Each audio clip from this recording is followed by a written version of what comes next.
you ready? Are you ready? Food for everyone.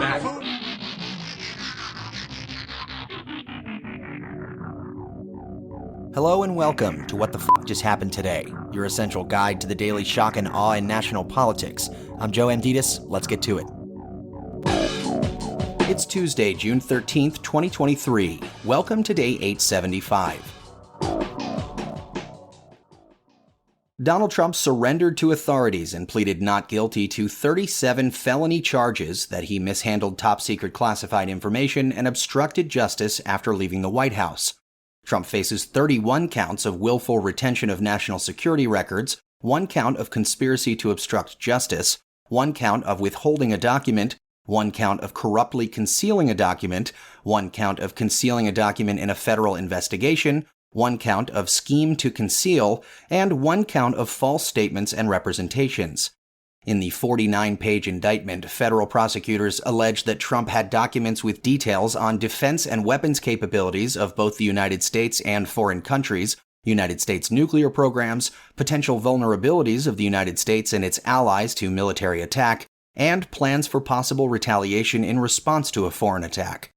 Prosecutors added that Trump risked national security by keeping the classified documents in a bathroom, a ballroom, and his bedroom, among other places at Mar-a-Lago.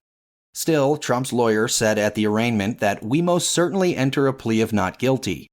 Trump's personal aide, Walt Nauta, also appeared before the judge, but did not enter a plea because he does not have a local Florida lawyer to represent him.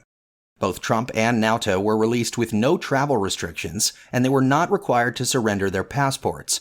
It's the second time in 3 months that Trump was at an arraignment but was not required to get his mugshot taken. Trump is currently the front-runner for the 2024 Republican presidential nomination, despite being impeached twice, charged with 34 felony counts in an unrelated case in New York, and remains under investigation for his efforts to overturn the 2020 election. He is the first former American president to stand accused of federal crimes and faces the possibility of several years behind bars if convicted. Alina Habba, one of Trump's attorneys, said people in charge of this country do not love America. They hate Donald Trump. She added, "What we are witnessing today is the blatant and unapologetic weaponization of the criminal justice system." Meanwhile, a federal judge will allow E. Jean Carroll to amend her original defamation lawsuit against Trump to include comments that he made at a CNN town hall. The New York author is seeking at least $10 million in additional damages from Trump. A day after Carroll won her $5 million sexual abuse and defamation case against Trump, he appeared on CNN and called her allegations a fake story and dismissed her as a whack job. Moving on, inflation fell to 4% in May from a year ago. It's the lowest reading in 2 years and sits well below last June's peak of 9.1%, which was a 40-year high.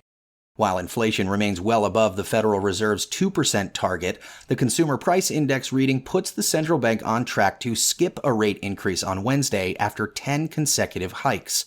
Prices rose 0.1% in May from April. Meanwhile, Kevin McCarthy struck a temporary deal with 11 members of the House Freedom Caucus to end their protest, preventing the House from considering any new business for almost a week. The House is now on track to vote on several bills this week, including bills on gas stoves and pistol braces.